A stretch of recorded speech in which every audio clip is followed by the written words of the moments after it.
guys, Mr. Jones here. I'm just want to do a quick video for you guys on the task called 1.8. What comes next? What comes later? This is a practice understanding task, which generally means that you have all the skills and knowledge to do this task on your own. So with that being said, I'm going to make this video as short as possible. All right, so notice on my screen, I'm just going to do the example for you. This is the only one that I really need to do because they're all exactly the same. You do the exact same process. So go ahead and follow along. You're going to have to do all 5 of these things right here for all of these problems. I really think that this middle section, to find the nth terms, yada, yada, yada, ask Mr. Norman, but I'm pretty sure we're just going to cross this part out. So the middle section, to find the nth term, I don't really like that. I think to find the nth term, if you already had the explicit equation, you're just going to plug it in, and that's what you do. So don't freak out. That means you get to skip the middle question on all 4 of these. So I've already taken away 20% of this assignment for you. You're welcome. All right, here we go. The next part says, for each of the following tables, describe how to find the next term, which we're going to do, and then write a recursive rule, and then write an explicit rule, and then identify if it's arithmetic, geometric, or neither.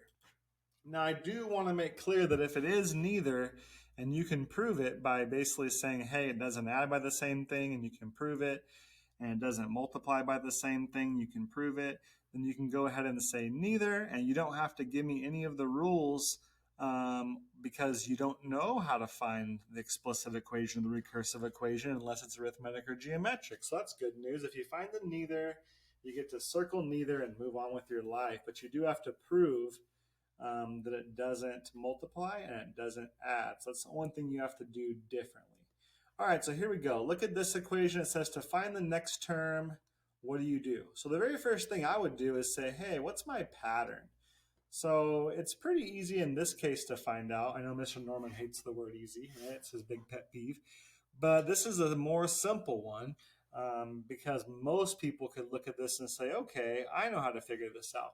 But let's say you don't. The very first thing I want to do on this is to figure out if I'm going to be adding. So I know that if my numbers get bigger, I'm going to be adding and not subtracting. Possibly. It could be multiplying, but if it is adding and subtracting, it would be adding. So take the previous number of 8 and subtract 5. I don't know why I put a line there. Subtract 5, and you get 3. And then do it one more time. Take 11 and subtract 8, and you get 3. So that proves that my common difference is 3. This is my common difference, okay, which means it's arithmetic. So I'm adding the same thing every time. It's arithmetic in this case. And then to get the next term, we just add 3 to the previous term. So this is just the recursive rule in written form. All right, the next thing we have to do is say, hey, what is the recursive rule? So let's do recursive. Let's at least look at it. First thing you have to do is define a point. So I always like just the first point that's given. The 0th term is 5. And to find the current term, you take the previous term. And what do you do every time? Add 3. So you'll notice this is the answer right here. The only difference is it's n's and x's, but it's the exact same thing. All right, the explicit rule here or equation is written backwards to me. If we know it's arithmetic, we know the equation's in the form y equals mx plus b. And since we do know that, this is my common difference, and this is my y-intercept. So here's my y-intercept, right? And there is my common difference. So very simply, common difference of 3 and my y-intercept of 5.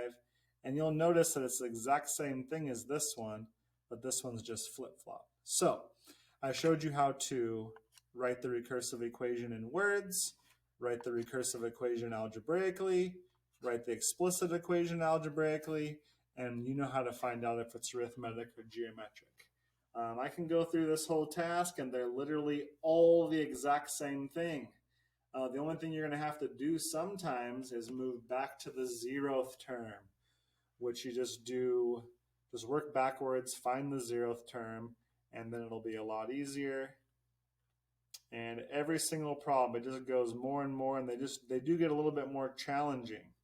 Okay, so I recommend on E that you think about that one. That one's easier than it looks. I promise you that. That one always stumps students because it's fractions. But believe me, it's easier than it looks. So think about what you have to do to add fractions, what you have to do to multiply fractions, and then just what the difference is. Okay, I want to make something clear that if you're looking at fifths, okay, this will help you with E. Oop, I don't want to move that. This will help you with E. If I'm looking at fifths, how many fifths make one whole? So if I was to cut a pizza into 5 slices, 5 pizzas make a whole. So if you know that this is true, then maybe you should think about 1 3/5. And then the difference of that, you can say, okay, how many fifths did I add to this to get to this? Okay, so that's going to be my big tip for you guys on that one.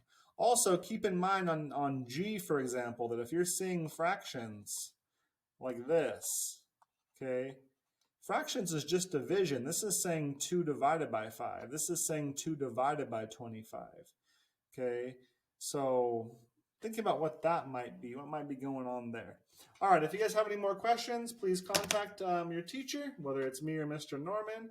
I will be happy to help you. And also, please come to office hours. We get bored in there. We have lots of fun. Adios.